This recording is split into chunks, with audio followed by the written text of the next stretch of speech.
നമസ്കാരം. വീണിടം വിദ്യയാക്കുന്നവൾ നിങ്ങളുടെ സ്വന്തം വിദ്യ. തുല്യത ഉണ്ടോ ചേട്ടാ നമ്മുടെ നാട്ടിൽ? എന്നാലും ഉണ്ട്. ഇക്വാളിറ്റി എന്ന് പറയുമ്പോൾ ഇലുമിനാറ്റി സോങ് ഒക്കെ ഇട്ട് തുല്യതയ്ക്ക് മാന്യത നൽകുന്നവരാണ് നമ്മൾ. എൻ്റെ സ്റ്റാൻഡപ്പ് കേൾക്കുന്ന വളരെ ചുരുക്കം ചിലരെങ്കിലും പറയാറുണ്ട് ഇവളൊരു ഫെമിനിസ്റ്റ് ആണ്. അതെ, ചെറിയ തോതിൽ. എന്നുവെച്ച് ഉച്ചിയിലൊരു കൊണ്ടയെ കെട്ടി കറുത്ത കണ്ണാടിയൊക്കെ വെച്ചിട്ട് സമയവും കാലമൊന്നും നോക്കാതെ മഹാഭാരത യുദ്ധത്തിൽ പാഞ്ചാലിക്ക് കൗരവസഭയിൽ നേരിട്ട അപമാനത്തിനെ പറ്റി വിളിച്ചു കൂവി വാദോരാതെ പ്രസംഗിക്കുന്നവളല്ല. സാധാരണ സ്ത്രീകളുടെ എന്നുവെച്ചാൽ രാവിലെ കോഴി കൂടനും മുമ്പ് എണീറ്റ് കോട്ടുവായിട്ട് വരണ കോഴിരമൊത്തയ്ക്ക് കൊഞ്ഞനം കാണിച്ച് അരി അടുപ്പത്തിട്ട് ചായയും കാപ്പിയും കറിയും എല്ലാം ഉണ്ടാക്കി കൃത്യസമയത്തിന് കുട്ടികളെ സ്കൂളിലും കെട്ടിയവനെ ജോലിക്കും പറഞ്ഞയച്ച് അലക്കി തൂത്ത് തുടച്ച് മീൻകാരൻ മജീദൊക്കെ പറയുമ്പോൾ വില പേശി 2 നത്തോലിയെങ്കിലും എക്സ്ട്രാ വാങ്ങി കറി വെച്ച് ബാക്കി എടുത്ത് പൊരിച്ചിട്ട് കോഴിക്കൂട്ടി പോയി കോഴി മുട്ട ഇട്ടാൻ നോക്കുമ്പോൾ അതപ്പുറത്തെ സുധാകരൻ്റെ വാഴപ്പണയിൽ ഇട്ട് വെച്ചിരിക്കണം. പിന്നെ മതിൽ ചാടിപ്പോയി അതും എടുത്തോണ്ട് വന്ന് രാവിലത്തേക്ക് ആരും കാണാതെ ഒരു വാഴക്കൂമ്പ് ഒടിച്ച് തോരന് കൊണ്ട് വച്ച് അലക്കിയതെല്ലാം എടുത്തോണ്ട് വന്ന് ഇസ്തിരി ഇട്ട് വെക്കുമ്പോൾ കുട്ടികളെ സ്കൂളിൽ നിന്ന് വിളിക്കാനുള്ള സമയമായിട്ടുണ്ടാവും. ഓടിപ്പോയി വിളിച്ചുകൊണ്ട് വന്ന് കുളിപ്പിച്ച് കഴിപ്പിച്ച് പഠിപ്പിച്ച് വിളക്കൊരുക്കി കത്തിച്ചിട്ട് രാത്രിക്ക് എന്തെങ്കിലും ഉണ്ടാക്കാൻ നോക്കുമ്പോൾ ഒരാൾക്ക് ചപ്പാത്തി വേണം, ഒരാൾക്ക് പൂരി വേണം. ഇത് മാറി മാറി പരത്തിക്കൊണ്ടിരിക്കുമ്പോൾ രാവിലെ ജോലിക്ക് പോയി കിട്ടിയവൻ തിരിച്ച് വീട്ടിലെത്തിയിട്ട് ടി വിയിൽ മുമ്പ് കാല് നീട്ടി ഇരുന്നിട്ട് റിമോട്ട് എവിടെ ഇടിയെന്ന് ചോദിക്കും. ഞാൻ കണ്ടില്ല മനുഷ്യ എന്ന് പറഞ്ഞാൽ പിന്നെ ഒരൊറ്റ ചോദ്യവും, നിനക്ക് എന്താണ് ഇവിടെ ഇത്ര മലമറിക്കണ പണിയും? അത് കേൾക്കുമ്പോൾ വിഷമം വരൂലേ? സത്യം പറഞ്ഞാൽ ഒരു AK-47 എടുത്ത് വയ്ക്കാൻ തോന്നിയിട്ടുണ്ടെങ്കിലും താലി വേണമല്ലോ, അതുകൊണ്ട് ചെയ്തിട്ടില്ല. അത്രയും മെൻ്റൽ ടെൻഷൻ അനുഭവിക്കുന്ന സ്ത്രീകൾക്ക് വേണ്ടിയിട്ട് വീട്ടിലെ കാര്യങ്ങൾ പറഞ്ഞ് ഫെമിനിസ്റ്റ് ആയിന്നേ ഉള്ളൂ. അപ്പം നിങ്ങൾ ചോദിക്കും നമ്മുടെ നാട്ടിൽ തുല്യതയില്ലേ, ഇത്രയും വാദോരാതെ പ്രസംഗിക്കാനും? അയ്യോ ചേട്ടാ, തുല്യതയുണ്ട്, സമത്വമൊക്കെ വേണ്ടുവോളം ഉണ്ട്. അത് ഞങ്ങൾ പെണ്ണുങ്ങൾക്ക് ഇത്തിരി കൂടുതലുമാണ്. അതിൻ്റെ കുന്തളിപ്പ് ഇടക്കിടയ്ക്ക് ഞങ്ങൾ കാണിക്കാറുമുണ്ട്. പണ്ടൊക്കെ ഒരു കുഞ്ഞ് ജനിക്കുകയാണെങ്കിൽ അത് ആൺകുട്ടിയാണെങ്കിൽ പഴവും പഞ്ചസാരയൊക്കെ വിളമ്പുന്ന ഒരു ചടങ്ങുണ്ട്. പക്ഷെ പെൺകുട്ടിയാണെങ്കിൽ വലുതായിട്ടൊന്നും പ്രതീക്ഷിക്കൊന്നും വേണ്ട, കാരണം അവക്കുള്ള ചെലവ് അവിടെ തുടങ്ങുന്നുണ്ട്. ഇനി പെൺകുട്ടിക്ക് വേണ്ടി എന്ത് ചെയ്താലും അത് ചെലവായും ആൺകുട്ടിക്ക് വേണ്ടി എന്ത് ചെയ്താൽ അത് ഇൻവെസ്റ്റ്മെൻ്റ് ആയും കരുതുന്ന ആൾക്കാർക്കിടയിൽ നിന്ന് നമ്മളിൽ ചിലരെങ്കിലും ബസ് കിട്ടി മുന്നോട്ട് ടൈം ട്രാവൽ ചെയ്ത് വന്നിട്ടുണ്ട്. പക്ഷെ ഇപ്പോഴും ബസ് കിട്ടാതെ കാത്തു നിൽക്കുന്നവരും ഉണ്ട്. ചിലർ പറയും ആണായാലും പെണ്ണായാലും ഒക്കെ കണക്ക് തന്നെ. പെണ്ണാണെങ്കിൽ വയസ്സാം കാലത്ത് ഇത്തിരി വെള്ളമെങ്കിലും എടുത്തു തരും, ആണാണെങ്കിൽ അതിന് ഉപകാരം ഇല്ല എന്ന്. വെറുതെയാണ്. നമ്മളെ കൊണ്ടാവുമെങ്കിൽ നമ്മൾ തന്നെ എടുത്ത് കുടിക്കുക. ഇല്ലെങ്കിൽ നമുക്ക് ആവണ കാലത്ത് 10 പേർക്ക് ആണും പെണ്ണും വേർതിരിവൊന്നും ഇല്ലാതെ നമ്മൾ എന്തെങ്കിലും ചെയ്തു കൊടുത്താൽ വയസ്സാം കാലത്ത് നമ്മുടെ സ്വന്തക്കാരല്ലാതെ നമുക്ക് ചെയ്തു തരാനും ആരെങ്കിലും ഒക്കെ ഉണ്ടാവും. പറഞ്ഞു വന്നത് തുല്യത. ഈ തുല്യതയുടെ മാരക വേർഷൻ എന്ന് പറയുന്നത് ഈ ബസ്സിലെ സീറ്റാണ്. വയോധികൻ, അംഗപരിമിതൻ, അന്ധൻ, സ്ത്രീകൾ, അതിൽ തന്നെ എന്തോ ഒരു വശപശയില്ലേ? ഇനി നമ്മൾ ആ സ്ത്രീകളെ നേതിക്കണം നമ്മളെ സീറ്റിൽ വല്ല പുരുഷന്മാരും കയറി ഇരുന്ന് കഴിഞ്ഞാൽ ചില ചേച്ചിമാരെ കാണണം, ചാൻസി റാണിമാരാവും. അതേ ബസ്സിൽ ഏതെങ്കിലും ഒരു പെൺകൊച്ചിനെ ആരെങ്കിലും പീഡിപ്പിച്ചാലും ചിലപ്പോൾ ഞങ്ങൾ മിണ്ടാതെ നിൽക്കും. പക്ഷെ ഞങ്ങളുടെ സീറ്റിൽ വേറൊരു പുരുഷൻ കയറിയിരിക്കണം, ഞങ്ങൾ സഹിക്കുക. ആ ഇടത്താണ് പുരുഷന്മാർ ഒരു പടി മുന്നിലോട്ട് നിൽക്കുന്നത്. 5 വർഷം പൊന്നേ പൊടിയേ എന്ന് പറഞ്ഞു കൊണ്ടുകിടന്ന സ്വന്തം വാർഡ് വനിതാ വാർഡായി മാറിയപ്പം പാർട്ടി പറഞ്ഞതിൻ്റെ ഒരൊറ്റ പേരിൽ ഇതാ കൊടുത്ത് കൊണ്ടുപോകും.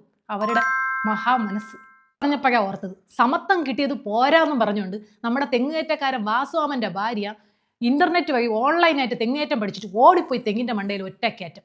പഠിച്ചുകൊണ്ടിരുന്നപ്പോൾ നെറ്റ് തീർന്നുകൊണ്ട് കയറ്റം മാത്രമേ പഠിക്കാൻ പറ്റുള്ളൂ. പാവത്തിന് ഇറങ്ങാൻ പറ്റിയില്ല. പിന്നെ വയറ്റിൽ കയറും കെട്ടി വാസുവാമൻ തന്നെ കയറി പറത്തിയാണ് താഴെ ഇറക്കിക്കൊണ്ട് വന്നത് ആ സമത്വ അന്വേഷിയെ. ഇപ്പം നാട്ടുകാർ ജാക്ക് വാസു എന്നും റോസ് രമണി എന്നാണ് വിളിക്കുന്നത്. വല്ല കാര്യം ഉണ്ടായിരുന്നോ? ഭൂമിയിൽ നിന്ന് സമത്വം ഉണ്ടാക്കിയാൽ പോരായിരുന്നോ? അപ്പം നിങ്ങൾ പറയും പെൺബുദ്ധി പിൻബുദ്ധിയാണോ? അത് വെറുതെയാണ്. അതെന്താണെന്നറിയോ? പിന്നിൽ നിന്ന് ബുദ്ധിപൂർവ്വം പിന്നുകൊണ്ട് കുത്തി മുന്നിൽ നിൽക്കുന്നവനെ കൊണ്ട് സ്വന്തം കാര്യം നേടാനുള്ള നമ്മളുടെ കഴിവിനെയാണ് ഇവർ നമ്മളെ കളിയാക്കി പറയണത്. അവർ മുന്നിൽ നിൽക്കുന്നവൻ എന്ത് ചിന്തിക്കണമെന്നും ഇത്രയും ചിന്തിക്കണോ എന്നവൻ ചിന്തിക്കുന്നത് വരെ ചിന്തിച്ചെടുക്കാനുള്ള കഴിവ് ഞങ്ങളിൽ ഭദ്ര. തുല്യത പോരാ ഇല്ല എന്നുള്ള നമ്മളുടെ കരച്ചിൽ സഹിക്കാനാവാതെ ഗവൺമെൻറ് തന്നെ റേഷൻ കാർഡ് വീട്ടിലെ പെണ്ണുങ്ങളുടെ പേരിൽ അങ്ങ് ആക്കി കൊടുത്തു. എന്നിട്ട് എന്തായി? ആർക്ക് പണി കിട്ടി? മാസത്തിലൊരിക്കൽ സഞ്ചിയും കൊണ്ട് റേഷൻ കടയിൽ പോയിരുന്ന ചേട്ടന്മാർ വരെ നിന്റെ പേരിലല്ലേ റേഷൻ കാർഡ്, നീ തന്നെ പോയി വാങ്ങിച്ചോ? മനസ്സിലായോ? അല്ല, ഈ ധാർമ്മികതയെന്നും നമ്മൾ കല്യാണം കഴിഞ്ഞ് ഇട്ടുകൊണ്ട് വന്ന സ്വർണം പണയം വയ്ക്കാൻ ചോദിച്ചപ്പം ഇത് നിന്റെ സ്വർണ്ണമല്ലേ, നിന്റെ പേരിലുള്ള സ്വർണ്ണമല്ലേ, നീ നിന്റെ ആവശ്യത്തിന് എത്ര വേണമെങ്കിലും ഉപയോഗിച്ചോ എന്ന് പറയുന്നതിലൊന്നും ഈ തുല്യത നമ്മൾ കണ്ടില്ല. ഇപ്പം ജനനത്തിലും വളർത്തലിലും പഠിത്തത്തിലും ആഹാര രീതിയിലൊക്കെ അത്യാവശ്യം തുല്യത വന്നിട്ടുണ്ട്. ഇനി ആ കല്യാണ കാര്യത്തിലും കൂടെ വന്നാൽ മതി. പെൺകുട്ടി സ്വർണ്ണം ഇട്ടുകൊണ്ട് വരണോ, ചെറുക്കനും സ്വർണ്ണം ഇട്ടുകൊണ്ട് വരണം. കല്യാണ ചെലവൊക്കെ പപ്പാതി. അതും കൂടി ആയിക്കഴിഞ്ഞാൽ കിടുക്കി തീർത്ത് പൊളിച്ച്. ഇനിയുള്ള കാലത്ത് കല്യാണം കഴിക്കാൻ ഇരിക്കുന്നവരോട് ഒരു വാക്ക്, പെൺകുട്ടി ഇട്ടുകൊണ്ട് വരുന്ന സ്വർണം ഒരു ട്രാപ്പാണ്. ഹണി ട്രാപ്പ് പോലെ നിങ്ങൾക്ക് വിരിച്ചിരിക്കുന്ന ഒരു ഗോൾഡൻ ട്രാപ്പ്. പണ്ടൊക്കെ പെങ്കൊച്ചുങ്ങൾ സ്വർണം കൊണ്ടുവരുമ്പം ഇത് നിങ്ങളുടെ ഭാവിയിലത്തേക്ക് വേണ്ടിയിട്ട് ഉപകരിക്കട്ടെ എന്നാണെങ്കിൽ ഇത് ഒരു തെളിവുണ്ടാക്കലാണ്. കാരണം കല്യാണം കഴിഞ്ഞ് ഉടനെ തന്നെ ഇപ്പോൾ കുടുംബ കോടതിയിൽ ഡൈവോഴ്സ് കേസ് നടക്കുകയാണല്ലോ. ഇതേ സ്വർണം വിറ്റ് നിങ്ങൾ പാരീസിൽ ഹണിമൂണിന് പോയിട്ട് വന്നാലും ഇത് തിരിച്ചു കൊടുക്കേണ്ട ഉത്തരവാദിത്തം ആ ചെറുക്കലിലും മാത്രം നിക്ഷിപ്തം.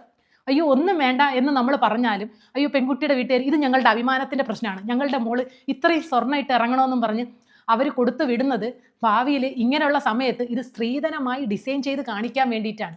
ദയവേത് കെട്ടിക്കൊണ്ട് വരുമ്പം ആ ജ്വല്ലറിയുടെ ബില്ലും കൂടെ വാങ്ങി വെച്ചേക്കുക. ഇട്ടുകൊണ്ട് പറഞ്ഞത് സ്വർണം തന്നെയാണെന്ന് നമുക്കൊന്ന് ഉറപ്പിക്കണമല്ലോ. അത് നിങ്ങൾക്ക് ഭാവിയിൽ ഉപകാരപ്പെടും. ഇനി കുടുംബ കോടതിയിൽ ഇക്വാലിറ്റി എന്ന് പറയുന്ന ഒരു സാധനമേ ഇല്ല. ഒരു ത്രാസിൽ നിങ്ങൾ അവൾക്ക് വേണ്ടി കഷ്ടപ്പെട്ട കഷ്ടപ്പാടും മണലാരണ്യത്തിൽ കഷ്ടപ്പെട്ടതും അവൾക്ക് വേണ്ടി പണിത വീടും കുട്ടികളുടെ ചെലവും ഇത്രയും നാൾ കുടുംബത്തിന് വേണ്ടി വേർപ്പൊഴുക്കിയതെല്ലാം എടുത്ത് ഒരു തട്ടിൽ വെച്ചാൽ ഞങ്ങൾ ഒറ്റ പ്രസവം എടുത്ത് ഈ തട്ടിൽ വയ്ക്കും. ദാ പറന്നുപോയി നിങ്ങളെ കഷ്ടപ്പാടൊക്കെ എവിടെ പോയി? അതാ പറഞ്ഞത്, കുടുംബ കോടതിയിൽ ഞങ്ങൾക്ക് ഇത്തിരി വെയിറ്റ് കൂടും. ഇനി നിങ്ങൾ കുടിച്ചാലും ഇല്ലെങ്കിലും ഞങ്ങൾക്ക് ജീവനാംശം നിങ്ങൾ പിച്ച എടുത്തെങ്കിലും തന്നിരിക്കണം. കൂട്ടത്തിൽ ഒറ്റ ഡയലോഗ്, എനിക്കൊന്നും വേണ്ട കോടതി, അയാൾ ഉണ്ടാക്കിയ കുട്ടികൾക്കെങ്കിലും കൊടുത്താൽ മതിയെന്ന്. ആ മരമാക്ര പെണ്ണിനോട് ഞാൻ പറഞ്ഞതാണ്, ഒരു ജോലിയൊക്കെ കിട്ടിയിട്ട് കെട്ടിയാൽ മതിയെന്ന്.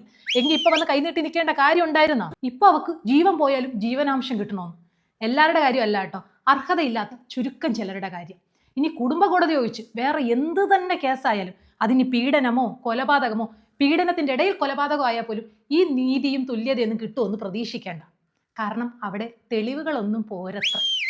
ഇനി ഭാര്യയും ഭർത്താവും തമ്മിൽ ജീവിക്കുന്ന ദാമ്പത്യത്തിലുള്ള തുല്യത നോക്കുകയാണെങ്കിൽ, നീ അടിച്ചു വാര്, ഞാൻ പാത്രം കഴുകാം, നീ ചോറ് വയ്ക്കും, ഞാൻ കറി വയ്ക്കാം എന്ന് പറയുന്നിടത്തല്ല തുല്യത.